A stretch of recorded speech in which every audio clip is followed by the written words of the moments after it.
what I'm going to do is we're going to start out, we might just come and stand over this side of the field here, because then you're looking in the field but we're still in the shade, if that's all right. So we might come out of that area and we'll come over here, because kids need boundaries. If you don't give a kid a boundary, they'll be right over the other side of the field before you know it, and that's okay, but they've got to be safe. So using boundaries. For this first activity, I might get about, I don't know, maybe 15 to 20 of you, so just anyone can, I'm not going to choose you. If you can step forward and make a circle around these markers. So I often say to the kids, circle around the markers. So just come forward, it can be everyone if you want to, or you can watch. So just forming a circle around, and then I'm going to come around and I'm going to give you, so the kids will come in and they'll stand around, and circles are great. Sorry that I have my back to you, that's a really big no-no, but I'm just going to try and keep teaching for the people that are here. So I'm going to come around and I'm going to, and again with the age, builders and bulldozers, because it's for my little kids up to grade sort of 2. You might just call it ups and downs, all right, with the markers. So if I go builder, bulldozer, if you're doing numbers up in front of them, because some of them are visual, so you can say you're number 1 and they won't hear that, but if you tap them on the head and show them, they will often retain that information a little bit better. So builder, bulldozer, bulldozer, builder, bulldozer. If you are a builder, you're trying to make sure that your cones are standing upright. You want your building to be upright. If you're a bulldozer, you want to knock it over and make it upside down. So this is a great little warm-up game for not a lot of equipment, but it gets kids moving. Before we start, I try and say, here's the rules. Once I blow the whistle, you're to stand up, hands up. All right, so the kids know that at the end, when the whistle blows, they can't do a few sneaky. And I say, if I see you touch the markers after the whistle blows, you're out. So you'll lose 1 person for your team in the game. All right, so this is a game of kids getting down on the ground, tipping things over and tipping things up the right way. It's quite funny because you'll often see 2 kids sitting here and one goes like that and then one goes like that, and they're just on this one marker trying to, but hey, it's, you know, it's about teaching them how to play in teams and in small spaces. So, is everybody ready? Try and get the kids excited. So I'll go, is everybody ready? And the boys will go, yes! And that's great, and that's, they're loving PE, and that's great. So I'll go, set. So in, turn them over as much as you can. Turn, turn, turn, turn. That's it, turn, turn, turn, turn. Stick to an area, turn them round. What a great job you're doing, that's awesome. Keep turning, not long to go, not long to go. Hands up, stand up. Step away from the markers. All right. Sometimes if you've got a kid who's not participating, they can be your counter. That's their job, to come in and count. So I give it about the best job that I can, trying to count as quickly as I can. Markers I put out. So I know that I put out 18 of each, I think.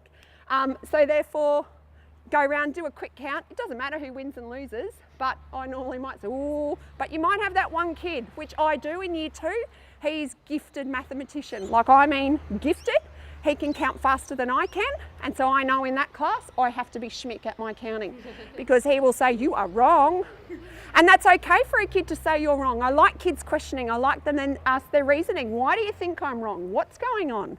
So if we went around, you know, we might say, and the winner is builders. Woohoo! Builders go crazy, yay, and the bulldozers go, oh. And one kid cries because he doesn't like losing. And so year 1, I teach my boys how to lose graciously and how to win graciously with modesty and respect. So I say, well, bulldozers, the builders won, what do we have to do? And they all go, congratulations. And then they'll often turn and shake the hand of the boy who's on the opposite team, because you get a lot of, even with grade 4 and 5 and 6, a lot of walking up around, and you're trying to curb that sort of behaviour. I don't like seeing it on our professional sports field. I don't like seeing it in the classroom. So then we might have another round. All right, so that's how the game goes. If you had big classes and you had groups sitting out, you could swap them in. They could be bulldozers number 2. So can I get you guys to collect those markers for me really quickly? Just stack them in a pile over there. Get the kids to do your jobs for you. Don't you go and pick things up. Okay, you guys are out. You're having a rest now. Next guys are in. And you chose the wrong game because this one's running. Ha ha! So what I might might do is I'll get you to come and sit in here because I want you to understand what happens with kids. So they come in and they sit down. I always have the kids sitting when I'm giving instructions unless the ground is wet. You don't want kids with wet uniforms, so therefore they've learnt to squat. So we'll often squat or on our knees. I have a bit of an allergy to grass. Funny, I know, I'm a phys ed teacher, but my legs get all rash and itchy, so I'll often stand, or I've said to the boys, I'll often do this. And that's okay. I've got a little man in prep who has sat like that his whole life, and he can't cross his legs. And so we're working with him on the moment. He sits and puts his legs out straight, but then he can't support because he has no core strength. So we've been doing lots of stretching with him, and he's at the point where he can do that with his legs sitting on the ground. So be aware of that. You're not sitting cross-legged, cross your legs. Oh, I can't. Like, he's got no flexibility in that area to do that. So these are my pool noodles. They cost, what, $3 at the shops? So I buy them myself and I cut them in half. Pool noodles are great. If you're a camper, these are fabulous. You can put them over your guys so that people don't trip over them. You can use them for anything, and I love them in sport because, as I say to the kids, I can hit myself as hard as I like and it doesn't hurt. So that's great, right? No one's going to get injured because there's a few kids that like to swing. And you'll find as soon as you give them these, they'll do this to themselves, walking away. And I think, hey, if that's sensory for them and they're getting a little bit out of their system, that's great. So this is called noodle tiggy. So the rules in noodle tiggy, I have 4 green markers in the corners. That's your corner zone. You can't go over the lines. Whoever is up, sometimes these are lightsabers, just to let you know too, for boys. They love it. The noodles cannot be used from the hip above.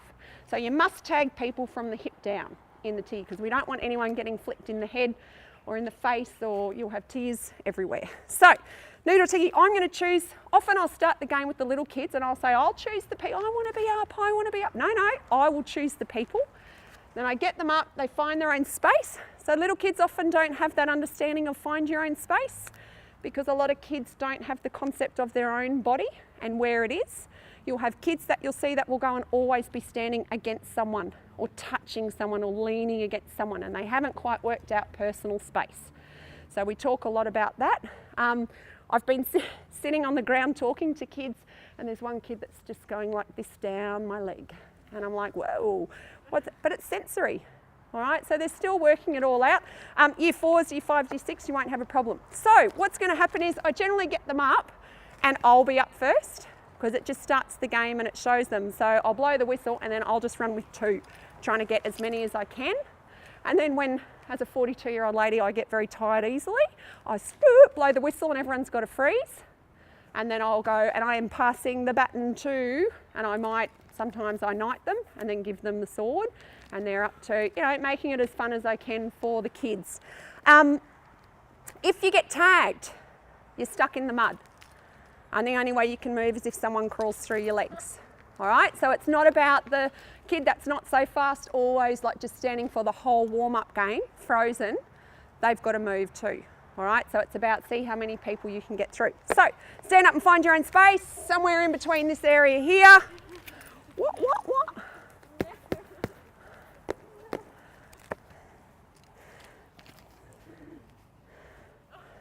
I think I've made the area too big for the number of people that I have. Again, think about that, spacing. I've got a few people who are probably going to be a lot faster than me. And so am I just going to be absolutely crazy and out of breath by the end of this, or will I be able to get those kids? So another trick is with kids is you can often, you know, when the game starts, you can pretend that you have no idea they're there and you're doing this, and then you just whoop behind. And they have no periphery, a lot of children, they can't see out of the sides. And so that's a really good one. They're like, how did you know? And then you'll get the one kid that decides they're going to stand right in the corner or on the line, and you forget that they're there. So watch for those ones too, because they're not moving, and it's about getting kids moving. Game, you're going to be up. I knight you, green lightsaber man. Knight you, blue lightsaber. If it's girls, maybe they're fairy prince, I don't know. Make it up for whatever is going to suit. I haven't taught girls for a long time, so I'm maybe not so good. I do have a daughter though. All right, is everybody ready? Is everybody ready? Yes, that's what they do. Running around, chasing. If you get them freeze, legs apart, people have got to crawl through their legs. Yes.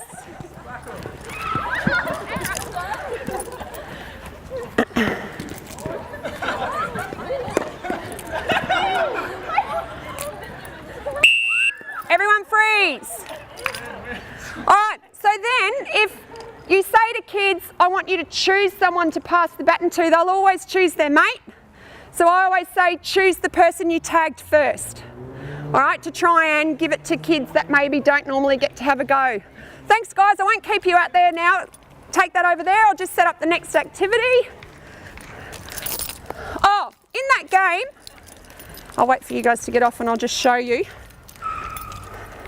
These are rubber pads, and I said to you in the lecture before, ice cream container lids, that sort of thing. To add another element to that game, you can put some of these out spaced wherever, and they can be like a safety spot. So if you go on that spot, you can't get tagged. But if someone else comes up and tags you, you have to get off and they get to go on. All right, so it just adds another element to the game. All right, so you can keep making the game, putting more things in that make it more challenging, or a lot of it in primary school is social as well, like teaching them how to be a team player, all right, how to be involved, all of that sort of stuff. All right, next activity, really quickly. This one's called Noughts and Crosses, and I love this game because you can have quite a few in a small space. You can have a number of games going and it doesn't take much to set it up. So sometimes I'll be setting up while I'm talking to the kids like I'm doing now to try and take that time away. So I might say, who's played Noughts and Crosses before? And they'll, you know, yeah, boring, who wants to play that? And I say, all right, well this one's sports Noughts and Crosses.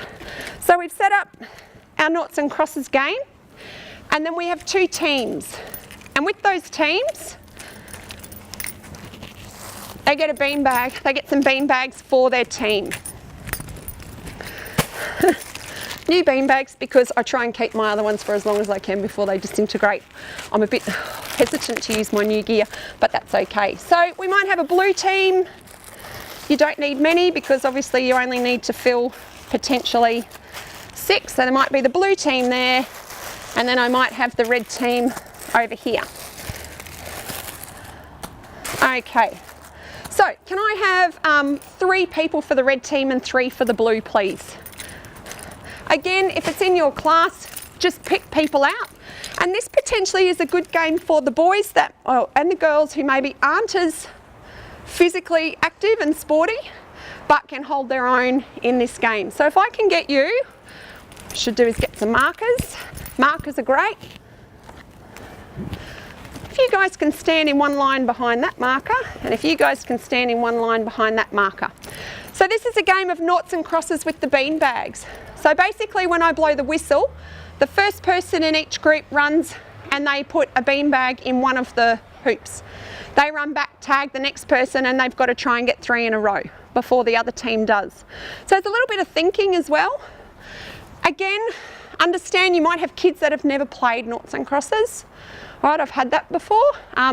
We have so many different kids from so many different cultures, and sometimes noughts and crosses might not be part of their culture and they may never have played that. All right, and I love the joy on their face when you do teach them a new game. Also in that sort of train of thought, maybe find out what games they play. Okay, I've got a little man at the moment in year 2 who's teaching me Mandarin Chinese. So every sports lesson that I have, he teaches me a new word that's to do with what we're doing. So the other day it was so windy, and I've got to try and remember it. I think it's Foang, I think. If we do swimming, he's taught me how to say we are going to the pool.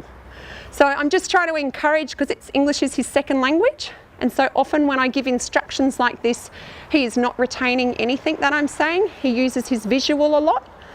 And so I have to be very aware that I talk a lot and I talk fast, and he can't understand that. And so I have to find him after and show him. Sometimes I get him to be the demonstrator and I'll guide him and show him what to do. So just be aware of that as well.